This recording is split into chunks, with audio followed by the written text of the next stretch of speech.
What's up, SBT world? It's your girl Shauna, and today we're tripping on catty women. So let's start tripping. Girl, you tripping. What you tripping on? Yeah, we tripping.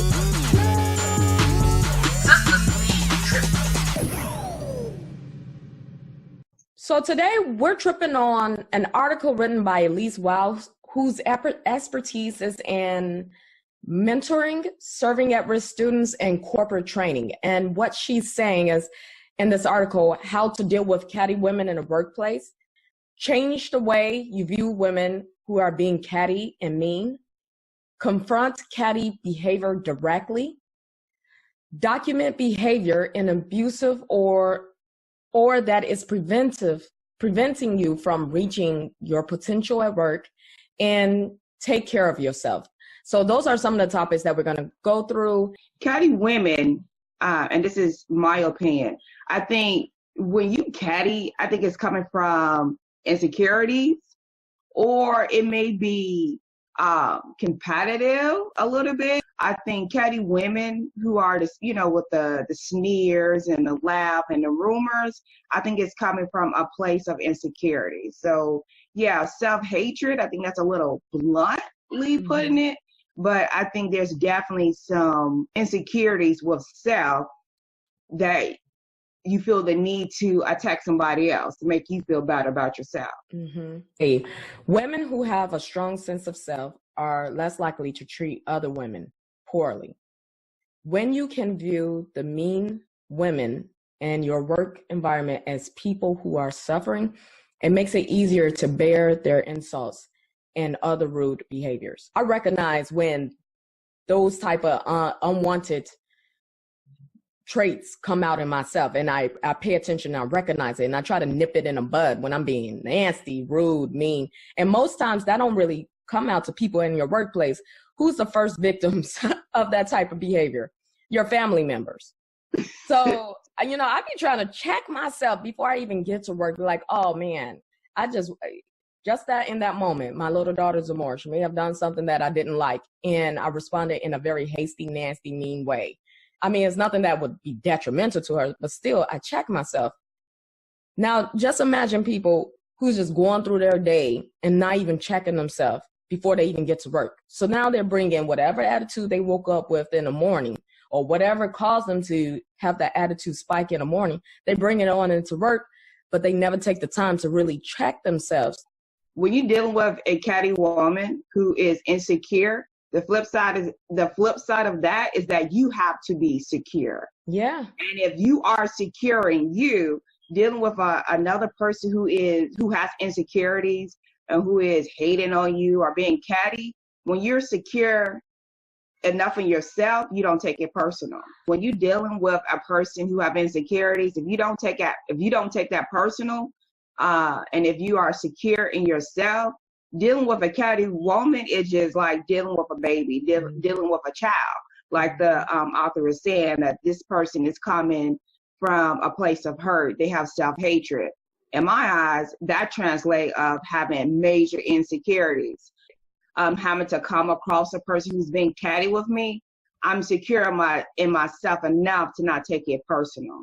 And granted, on some days it is hard or difficult or challenging to not get irritated. Yeah. But at the end of the day, when you secure of yourself, you don't let nobody else like come into your zone, your vortex, I want to say, to irritate you enough to react to all that negativity. But also going back to being able to check yourself, you got to be wanting to and willing to check yourself, because sometimes I think we could get into that place of how we feel, and for some reason we connect to that feeling, we get attached to that feeling. Like for some reason, I don't know why it feels good to be mad sometimes. I don't know why. I know it's a psychology, and I know it's probably even explained, but sometimes you can get attached to that feeling of being mad, and you just want to try to stay mad.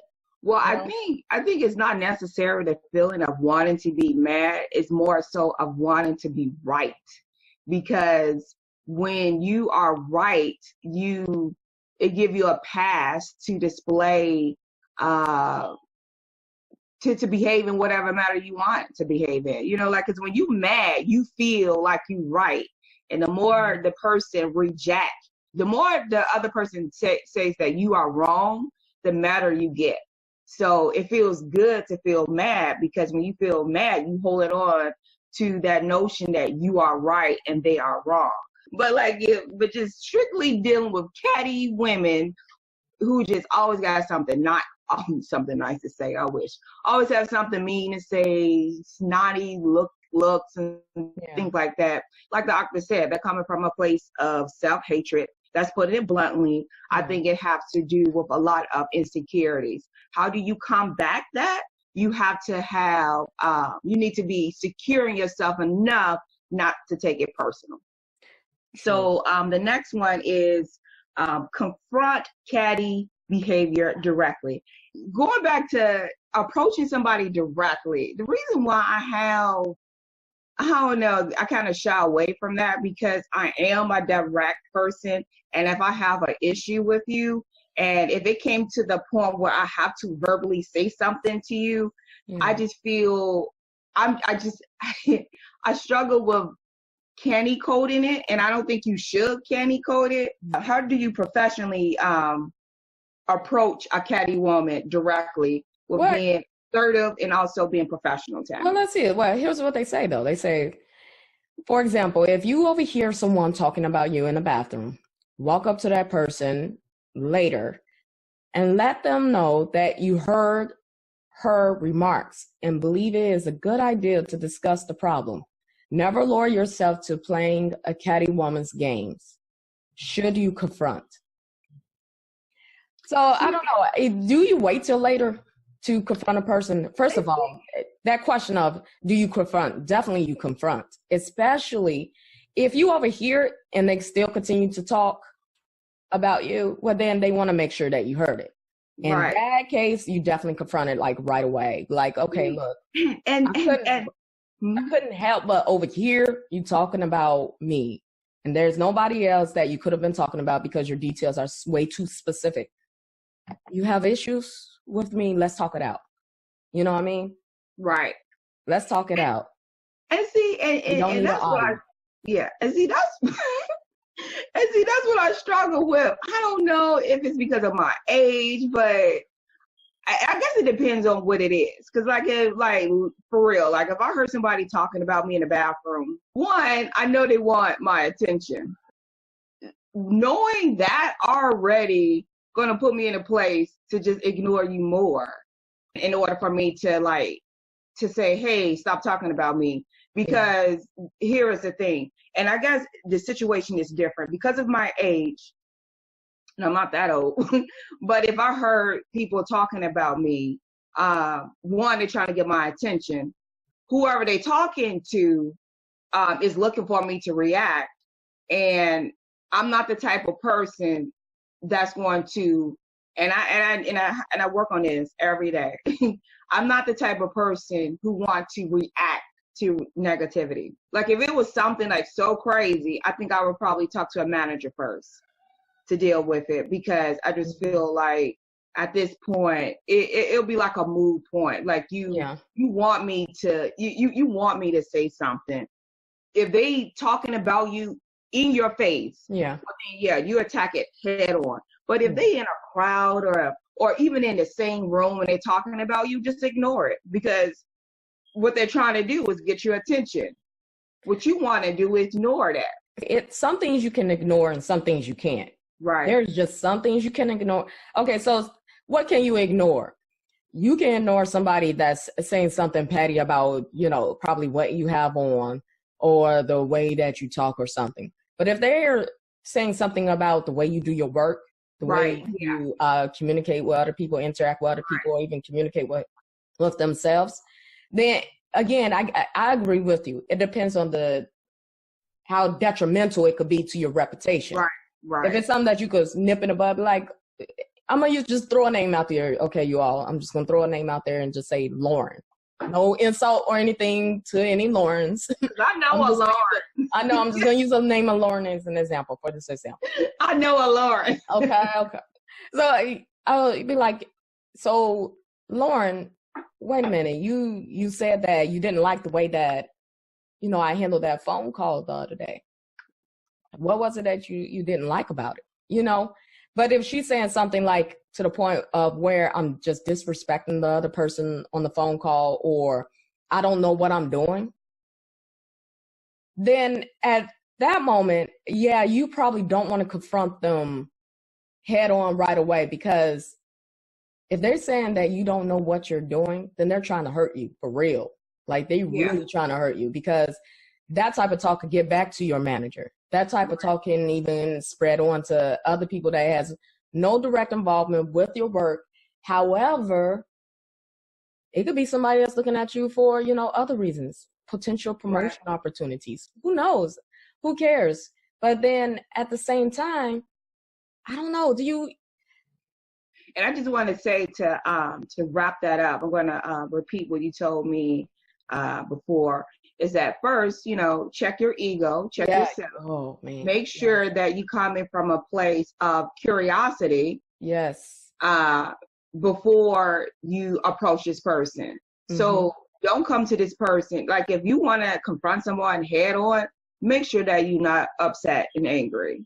Make sure you check your ego at the door. And like you said before, in different conversations, come from a place of curiosity of why we having this issue, like why you have this beef with me, why you feel the need to talk about me before you entertain the ideal of even approaching this individual. And if you can't get there, well, then, like I said, just ignore it. Like, if she say one more thing, it's going to pop off. One more thing, we going to pop it off. But then and don't take it as a place of weakness, too. If you can approach that person from a place of curiosity because you just genuinely want to know, don't see yourself as being weak. That, if anything, that shows how strong you are, because you're able to tackle your issues and your problems head on. Okay, so moving on to it says, document behavior that is abusive or that is preventing you from reaching your potential at work. Yeah, I don't know. For some reason, I think this sounds kind of silly. I don't know. You'd be like, today she said hi angrily. I don't know. You know what? It could today she looked at me like I was crazy. It's like, I don't know. Like, when is it? Like, when do you document it? I think most people, just speaking from my own professional experience, most people get to that point after they've addressed the issue, probably with management, and they feel like they wasn't heard or nothing was done. Or they talked to somebody that probably wasn't even in management, but somebody that had the opportunity to do something about it, and they didn't. And then that's when they start feeling like, you know what, I got to protect my own self. So now I have to start documenting this. And so some of the examples that they says, examples of behaviors to document include sabotage and name calling. Write down the dates and details and discuss the incidents with the supervisor. So Shauna, I mean, that's key. That is key. Discussing with your supervisor, because that's the person that's supposed to. I even feel like this is beyond just, office petty cattiness. It sounds like someone's trying to like bully you, trying to get you fired. When it gets to the point where you feel as if this person is trying to get you fired, that's when you start documenting. What's the next one, Shauna? Take the initiative at work. What are they saying about that one? Okay, so many catty women spend time competing for promotions and job perks by degrading other women or actively standing in their way. To avoid becoming caught up in this game, do your job to the best of your ability and look for opportunities that aren't clearly advertised and thus compete for. Consider asking your boss for permission to present at professional conference that haven't been on your catty colleagues' radar. So that's good, If someone is trying to bring you down, don't get into this back and forth petty competition. Do you, boo? Work volunteer for outside opportunities and stuff like that, and let your supervisor know about it. But I'm going to tell you, Shauna, one of the things that I know that I had to do, and this is crucial. when you're going through something like that at work, confide in somebody either outside of work or that you know is not going to spread your venting to somebody else. Because sometimes— Wait, I'm going to stop you there. Yeah. To be on the safe side, Yeah. do not vent at work because you don't know. Don't vent at work. Don't vent at work. At work No. because that's going to start drama. That would. And find somebody that's not at work. That's not at work. But sometimes your friends are at work. Sometimes you have a friend that's a coworker Right. that's probably in another department, or they probably are in your department. But what I'm saying, Sean, is have a confidant, somebody that you know is not going to spread your venting, because sometimes you need venting is I believe is. But I'm going to say but I don't know. I feel as if you need to vent with your manager if that's safe, or let your manager know that I have this issue and it's enough for me to verbally express it. I hear what you're saying, but to a certain degree, I don't know. This is why I said, because usually when I have to vent, I come to you to vent. I've seen it so many times. You have so many people who come off as loving. They want to help you. True. And they seek out individuals who love to tell their business, and then you go tell them how you feel, what you're going through, and then they go tell somebody else, and that person tells somebody else, and they add and subtract, and it get back to the catty person, and there's more drama. I feel as if you need to vent at work. Take it to your boss. Tell your boss, this is how I feel. I don't know if I'm being overly emotional about the situation, but these are my concerns, and it's negatively impacting my work. I feel venting, I don't know, for me, I think venting at work is not, I won't say not professional, because you can do it in a professional way, like I just mentioned, but I just think that you say you're venting for your sisters and your mama and your friends and that's what I'm saying. Sometimes your friends are at work. Those are your friends. You don't talk to them work friends, but not a coworker. Your business girl. A coworker. That's my opinion. Go ahead, Tammy. So this is what I'm saying. A coworker is different than a friend. If I introduce a person as my coworker and not my good friend and my coworker, then that's already telling you something. That's your coworker. That means that you keep it at work. You keep it professional. Right. And what I'm saying is that, okay, so let me take a step back. Again, I'm very picky with, this is myself. So I guess I have to give you, when I say you, not Shawnee, you already know this about myself, but I'm talking about us women that's listening right now. Be very selective in who you want to confide in. If they end up becoming a work friend. If they're a work friend and not just a coworker, then that is a person that is not going to talk behind your back. They're actually going to make you see the bigger picture. They're going to make you take the high road and then tell you to talk to your supervisor about it. A person that is Wait, can I just say this? Okay, I just really, really want to say this. If your friend at work is encouraging you to seek revenge, or is encouraging you to start more drama, that is not your friend. That's not your friend. Okay, I just want to say that's not your friend. I'm glad you said that. You're absolutely right. That's not your friend. And you could give these, okay, so now I'm kind of sidebarring a little bit. It's almost a different topic.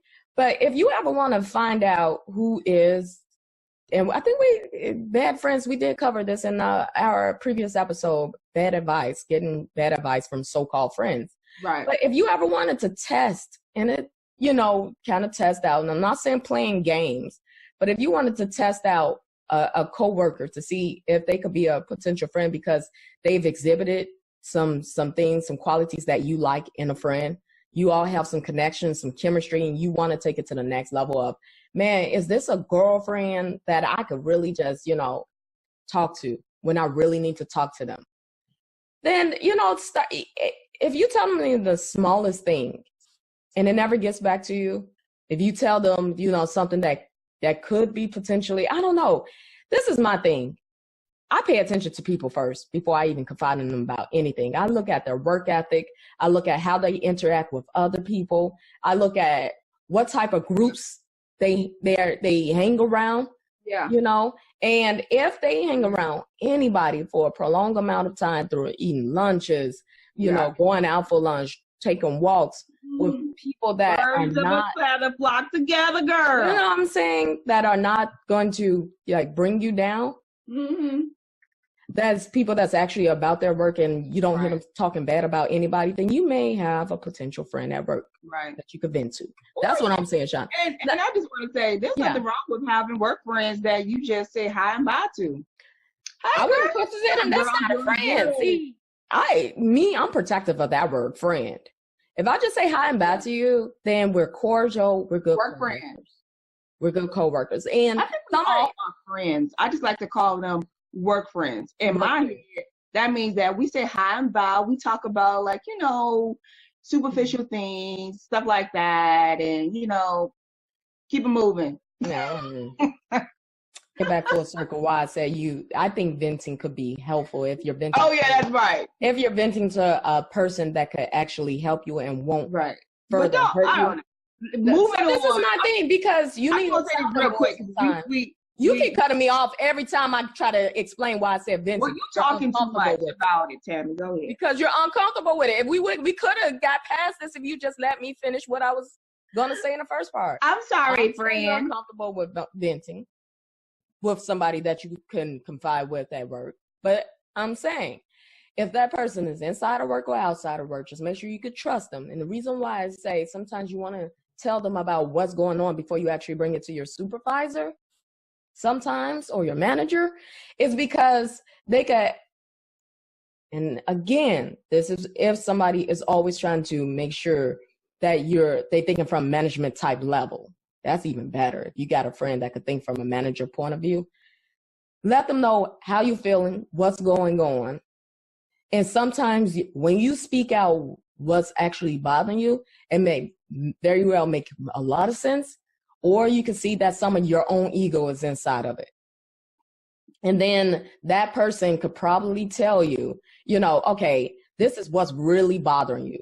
I say stick to this part that's really bothering you, and let the supervisor know that. Let the manager know that part. That other stuff, it not so much, you know. And then when you take it to the supervisor, you keep it about facts. Because I told somebody else this one time before. Try to take your emotions out of it. Present only facts about what happened. Right. Because nobody can attack that. Right. They can't attack that fact. And if those facts are something that goes against work policy or work regulations and doesn't venture on the verge of being bullied or harassed or anything like that, which catty women can take you to, right, then you know you're on the right trail. Okay. All right. And so with that being said, we know Tammy loves to vent, okay?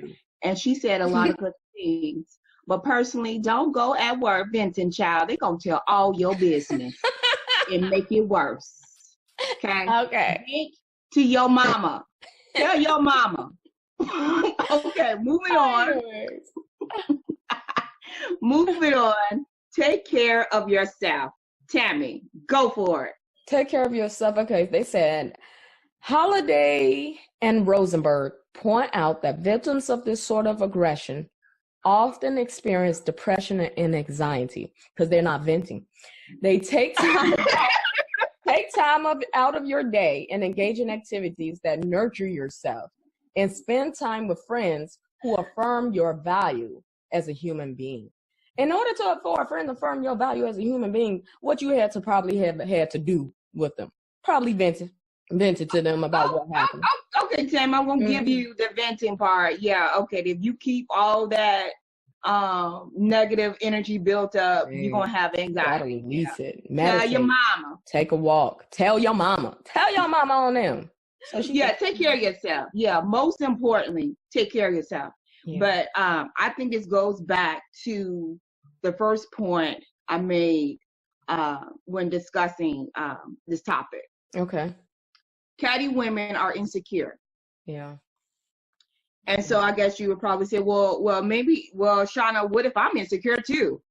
Well, this is your opportunity to build up your confidence. Mm-hmm. Because whatever someone say about you, I know it's hurtful, but if they're just words, well, you know what? You could choose not to listen to it. And whatever they saying about you that is negative, you know what? If you can work on it, work on it. They're doing you a favor. If they crapping on your work performance, improve your work performance. If they're crapping on the way you dress, if you feel that, well, I can improve myself in this or that, whatever it is that they're saying that they're being catty, work on it. Only if you feel that there's improvement needed. Okay, so with that being said, build on your confidence. Yeah, Whatever they say and do, yeah, it's hurtful, but build on you. Focus on the positive on you. I'm going to tell you this. Normally, catty women don't come after people who they feel is no threat. Oh, that's for sure. So if they ain't ready for that fight. Yeah, so if you deal with catty women, they'll let you know there's something about you that they feel is inferior, that they feel that they're lacking. Don't deal with catty women in the sense of playing a game. Play your own game. Improve your own self. And at some point, they're going to end up backing off anyways, because they're going to realize that they are in a game by themselves, especially if you choose not to play that game of don't play the game. You know, trying to get back at them or trying to be equally as nasty or as catty as them. No, you're already in a losing battle. So if you found any value in this topics and just want to share your own tips and comments on how other women can help themselves when they find themselves in a catty situation with catty women at work, please definitely leave it in the comments below, because, you know, you never know what your advice can do to help somebody that's in this situation and just feeling hopeless at this moment.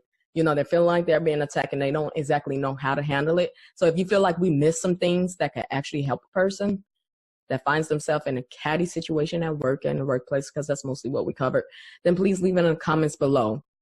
And please, if you want to make sure that you stay up on the different videos that we're going to upload so that, you know, you continue to get that advice or continue to share this information, then go ahead, subscribe, like, follow us, heart it, dot it, whatever, and just to make sure that you stay up to speed on where we're at and where we're trying to take this thing.